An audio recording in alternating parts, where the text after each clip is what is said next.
سلام كمي كأنكم زخبركم تحت مدب نايزا channel باركي خمت زحلف زرعنايو أب كمي جيركا أب وشتي سلستخسر شدي شورحي أوسبيلون كي جبركا هوي كي تمهاركا ناي أوسبيلون سيرتيفيكيت راكب تخل أب زحلف فيديو ريداينا ندحرتا فيديو زير أخو مخونكم أبزا على اللينك قد فلكم أو أتيهم كتريوا تخليهم باركا ناي لو ما عنتي فيديو دما بزعبا الكافي وي بوس فرشاين موددار عيناي يحيش وي عيناي يقلل أبزا فيديو حسب كنا خنرينا قدمنا أبزا فيديو متهوي عم تريوا لكم أبزا channel لالي 96% سبسكرايب كي جبركم يخم فيديو تريد لكم متهم كباب 4% دما سبسكرايب جيركم تريد لكم يخم بس قاطع نتهم 4% بتعمي دمسكنكم نتهم 96% دما نزل سرحوا لكم صراحة تزبلت مقد خدقوا نتقول له مقدي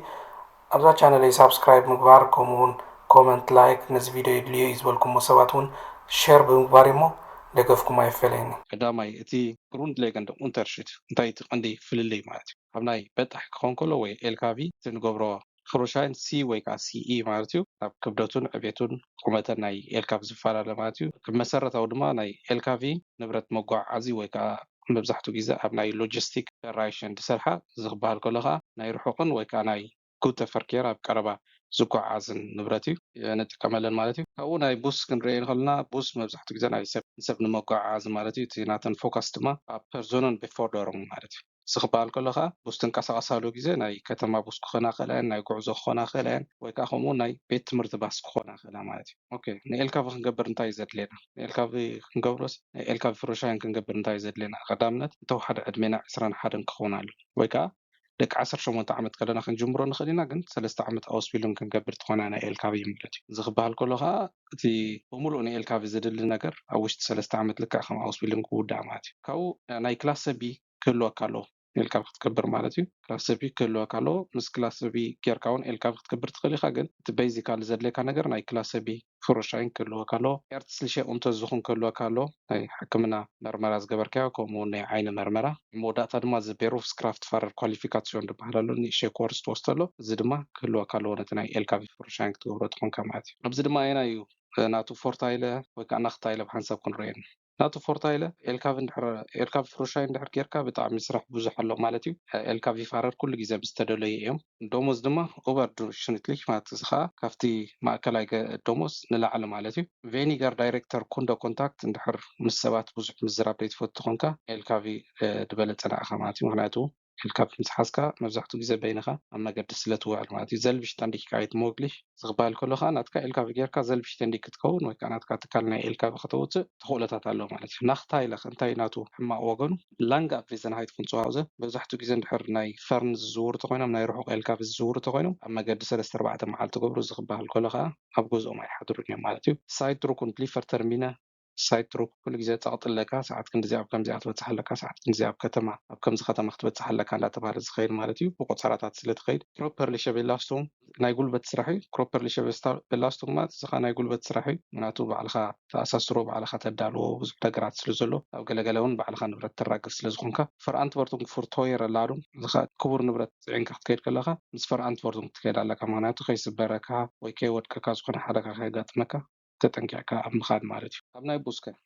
ቡስ ንክትገብር ከታይ ዘለካ ፎራውሴትሱም መንደስቲ ኣልተር ዘሎ 24 እዚ ከዓ 24 እንተወሓደ ዕድሜካ ክኸውን ኣለዎ ወይ ከዓ ከምቲ ናይ 3 ዓመት ኣውስቢሎም ትወስድ እንተኾንካ ድማ ወዲ 21 ጀሚርካ ክሳብ 24 3 ዓመት እቲ ናይ ቡስ ክትውድኦ ይከኣል እዩ ክላስ ሰቢ ክህልወካ ኣለዎ ልክዕ ከም ናይ ኤልካቪ ማለት እዩ ኤርትስልሸ እንተርዝኹም እዚ ከዓ ልክዕ ከም ናይ ኤልካቪ ፕላስ ኤምፒዩ ብላሉ እዚ ከዓ ኤምፒዩ ከዓ ከም ናይ ኤርትስልሸ እንተርዝኹም ኮይኑ ግን ናይ ሳይኮሎጂ ወይ ከዓ ሜዲሲን ስልሸ እንተርዝኹም ክትገብር ኣለካ ማለት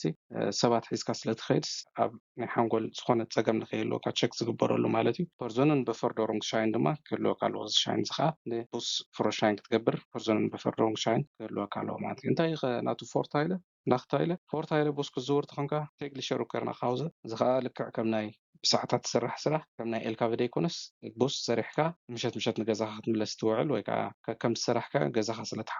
ክትሓድር ትኽእል ኢኻ ኣብቲ ናይ ኤልካቪ ከምቲ ዝረኣናዮ መብዛሕትኡ ግዜ እንድሕር ብፍላይ ናይ ፈርን ናይ ርሑቅ ኤልካቪ እንድሕር ትሰርሕ ኣለካ 2-3 መዓልቲ ዋላ ክሳብ ሰሙን ደገ ቅኒ ትኽእል ኢኻ ማለት እዩ ጌሪ 2-4 ሰዓትን ፍሉጥ ናይ ሰዓታት ስራሕ ኣለካ ፊል ኮንደም ኮንታክት ብዙሕ ምስ ዓማዊል ምዝርራብ ኣለካ እንድሕር ባስ ትዝውር ትኾንካ ዚሸር ኣርባይት ፕላትስ ግን اوكي انت زغبال كلها مزحتو جيزه بزناي كتما باس بطعمي سبات يدليوم كل جيزه ناي اب تحت منقص سلت سرح تي اربعه بلاتسناتكا زشري مالتي انتي نختاي لنا تخ نختاي لدما هو فرانتفورتون بطعمي حلفنت زسكم سرحي مغنياتو ناي سبات هي وتحيز كاسلت غعز لخا بزحت سبات اباس حيز كاسلت خيد لخا شترستو شفارجسته سترس كغاتم زخل سرحي مغنياتو كل سبتو يكون حال حدا جيزه نغرامات سبات ወይ ከዓ ነግራማት ተጓዓዝቲ ምሳኻ ንፍኻኽሉ እዮም ሽሽቲ und wochen in der Arbeit ኣብ ናይ ባስ ከምቲ ንፈልጦ wochen in der ትሰርሕ ትኽእል ኢኻ ሽሽቲ ኣርባይት ድማ ናክት ሽፔት ፍሩ እንዳተባሃለ እንዳተቀያየረ ክትሰርሕ ትኽእል ኢኻ ኮንፍሊክት möglich ኮንደን ኮንፍሊክት ከጋጥመካ ክእል እዩ ከምዚ ዝበልናዮ ክብድ ዝበሉ ሰባት ሕማቅ ጠባይ ዘለዎም ኣብ መገዲ ከጓንፉካ ክኽእሉ እዮም ከምኡ ስለ ዘሎ ከዓ ኮንፍሊክት möglich ካየት ኣለዎ እቲ ናትካ ምስ ኩንዳ ኣካይዳኻ ኣገዳሲ ማለት እዩ ድሕሪ ኣብ ናይ ኣርባይትስ ማርኬት ንሱቅ ንፍት ኣብ ናይ መፅኣ ክንሪኦ ከለና ወይ ከዓ ኣርባይትስ ማርኬት ከመይ ይርኢ ኣሎ ናይ ኤልካቪ ኩሉ ግዜ ዳወር ሃፍት ፋረር ማንግል ኣለዎም እዚ ክበሃል ከዓ ኤልካቪ ፋረር ኩሉ ግዜ ተደለይቲ እዮም ብጣዕሚ ተደለይቲ እዮም ናይ ስራሕ እንድሕር ስራሕ ረኪብካስ ዳርጋትን ትካላት ናይ ኤልካቪ ነቶም ሰራሕተኛታት ይመናጠላሎም እየን ኣብ ናይ ቡስ እውን ከምኡ እዩ ክድቲ ናይ ኤልካቪ ከውኒ ግን ከምኡ እዩ ፋክ ክራፍት ማንግል ኣለዎም ኣብ ናይ ቡስ በዘንደረ ድማ ኣብዚ ናይ ኦፈንትሊሽ ፈርኪያስ ሚትል እዚ ከዓ ኣብዚ ናይ ከተማ ባስ ንሰብ መጓዓዓዚ ኣብኡ ድማ ብዙሓት ሰባት ይድልዩ እዮም aber autonomes Fahren wird kommen aber nicht kurzfristig im schweren Nutzverkehr ዝኽበሃል ከሎ ከዓ ዝኩላትና ኣብ ርእስና ክንሓስቦ ዘለና ኣውቶኖመስ ፋርን ክምምፅኡ ዘይተርፎ እዩ ምናልባት ቀልጢፉ ዘይተኣታቶ ወይ ከዓ ግዜ ክወስድ ይኽእል ብፍላይ ኣብ ናይ ባስ ማለት እዩ ኣውቶኖመስ ፋርት ከዓ ባዕለን ዝንቀሳቐሳ ባስ ወይ ከዓ ባዕለን ዝንቀሳቐሳ ኤልካቭ ማለት እዩ ኮስተንደስ ፍሩሻይንስ ኣብ ዋጋ ክንሪኦ ከለና መብዛሕትኡ ግዜ ከምቲ እቲ ኣርባይት ጌበር ኢሉ ኮስተን ድኸፍሎ እንድሕር ሓደ ስራሕ ኤልካቭ ፋረር ደሊ ኤልካቭ እንድሕር ኣምሂርካ መብዛሕትኡ ግዜ ወይ ከዓ ባስ እንድሕር ኣምሂሮምካ መብዛሕትኡ ግዜ ባዕሎም ድኸፍሎ ግን እቲ ዋጋ ንኣፍልጦ ክኾነና ኤልካቪ ገምጋም ካብ 4 ክሳብ 7,000 ውድእ ባስ ድማ ካብ 5 ክሳብ 8,000 ኣቢሉ ውድእ ማለት እዩ ጌሃልት ደሞዝ ከመይ ኣብ ደሞዝ ክንሪኦ ከለና ትኽክል ካብ ኣርባይት ጌበርን እቲ ዘለናዮ ዞባን ይፈላለዩ እዩ ምክንያቱ ካብ ዞባ ናብ ዞባ ደሞዝ ይፈላለዩ ካብ ኣርባይት ጌበር ናብ ኣርባይት ጌበር ከዓ ስራሕ እቲ ደሞዝ ይፈላለዩ ማለት እዩ ግን ኣብ መጀመርያ ብናይ ኤልካቪ ክትጅምር ከለካ ካብ 2,400 ክሳብ 3,000 ብሩቶ ክትጅመር ይከኣል እዩ ናይ ቡስ ድማ ካብ 2,600 ክሳብ 3,200 ብሩቶ ማለት እዩ ድሕር ኤርፋሮን ጌርና ድማ ምስ ኤርፋሮን ዘለዎ ሰብ ድማ ካብ 3,000 ክሳብ 3,800 ናይ ኤልካቪ ክበፅሕ ይኽእል እዩ ናይ ቡስ ድማ ካብ 3,200 ክሳብ 3,800 ብሩቶ ክበፅሕ ይኽእል እዩ ወርሓዊ ማለት እዩ ሱሽሌገ ኣለዎ እዚ ሱሽሌገ ከዓ ብናይ ባስ ተመፂና ናይ ፋየርታክ ክንሰርሕ ንኽእል ኢና ወይ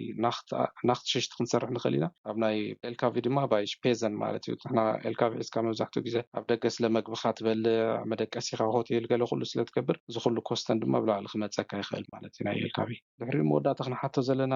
ነብስና ንዓና ኣየናይ ስራሕ እዩ ዝበቅዕ ማለት እዩ ምስትናትና ባህርና ዝፈይድ እዚ ክበሃል ከሎ ከዓ እዚ ንሕቶታት ክንመለሰና ኣለና ማለት እዩ ማጌሽ ሩህ ባይም ኣርባይትን እንድሕር ረበሻ ደይትፈቱ ኮንካ እንዳስራሕካ ከለካ ኤልካቪ ፍሩሻይ ንዓኻ ወይ ከዓ ኤልካቪ ፋረር ክትከውን ንዓኻ ዝጠዓመት ምክንያቱ ኤልካቪ መብዛሕትኡ ግዜ በይንካ ኣብ መገዲ ስለትኸይድ ኢኻ ማለት እዩ እንድሕር ኩንደን ኮንታክት ምስ ሰባት ምስ ዝራብ ገለ ትፈቱ ትኾንካ ከዓ ባስ ፋረር ክትከውን ኣለካ ማለት ካን ich mit schwierigen Menschen umgehen ምስ ነግራማት ወይ ከዓ ምስ ጠባዮም ክብድ ዝበለ ሰባት ከይድ ዓቕሚ ተለካ ናይ ባስ ፋረር ክትኮን ትኽእል ኢኻ እንድሕር ከምኡ ደይ ተኽእሎታት ዘይብልካ ተኮይኑ ግን ኤልካቪ ፋረር ምክንያቱ መብዛሕትኡ ግዜ ኤልካቪ ፋረር በይንካ ኮንካ ስለትጓዓዝ ቪልሽ ቴግሊሽ ሃይንኮምን ሰሪሐ ናብ ገዛይ ክምለስ ተዝደሊ ወይ ከዓ ኤጋል እዩ ሰሪዕ ዋላ ብሶሙን ስራሕ ክኸን ንኽእል ኢኻ እዚ ከዓ ሓንቲ ክትምለስ ዘለዋ ሕቶ እያ ምክንያቱ እንድሕር ሰሪሕካ ንገዛኻ መዓልታዊ ክትምለስ ደሊኻ ናይ ባስ እያ ተንዓኻ ዝጠዓመት ነገር እንድሕር زي أقداس زي كون ولا صومنا بسرعة كنت خلت خونكا جن ناي إلكافي مالتي شتوت مش سايد تروك لجزء ساعتنا يجيزة أو كل تيزلو إلكافي بساعتات خات قعاز ولا باسون بساعتات سلت قعاز كل تيو سايد تروك على مالتي فازيت أبزمو داتا دم خندم غلنا بالسرو تكنيك لانجش تريكن دحر سلام زلو تكنيك زلو نوح مقدي بحسب قعاز تدل دس بلكا تخونو إلكافي وكا دحر مسبات كونتاكت مقبار فلوت ناي ساعات تسرح زدليك تكون دما باس فارر نتكون جي ايجنت تكون مالتي سو ماكسيمم فلكسيبيليتيت اون غوتر فركير فلكسيبل كتكون تدليخا ناي حاصير غعزوتات ال كافي فارر كونا كافيل سو شتابيل ان اوفنتليشن دينست اربايتن زخاب ناي بابليك سرح ندحر كسرح دليخا بناي حزب سرح وكا خمزي شتابيل زخونه سرح كتسرح تدليخا دما باس فارر خايت مالتي سكيب كاينه بيسر فال سكيب نور دي سو اينم كاركتر باست كان زمودات زباله دما كاب كلتيوم بوسي ال كافي ይፋረድ ኢልካ ድበለጽ የለን ንዕኻ ግን እንታይ ዓይነት ሰብ ኢኻ ኣየናይ ንዓኻ ፓስ ትገብር ኣየናይ ንዓኻ ይበቕዓካ ትመርፀሉ ትኽእል እዩ ዘሎ እምበር ካብቲ ዝበልፅ እዩ ኤልካብ ይፋረር እዩ ኤልካብ ይበልፅ እዩ ወይ ከዓ ባስ ዝበልፅ ኢልካ ክድምድሞ ኣይትኽእልን ኢኻ እምበኣርክስ ዝኸበርኩም ተኸታተልቲ መደብ ናይዛ ቻነል ናይ ሎማዓንቲ ዝበልክዋ መደብ ኣብዚኣ ዛዚማ ኣላ ከምቲ ልሙድ ነዚ ዝሰርሑ ዘለኹ ስራሕ ብዝበለፀ ክድገፉ ንትኽእልሉ መገዲ ነዚ ቪድዮ ሸር ምግባር ሳብስክራይብ ምግባር ላይክ ምግባር እሞ እንደገፍኩም ኣይፈለየኒ ክሳብ ዝመፅእ ዘሎ ቪድዮ ንራኸብ ሰናዩ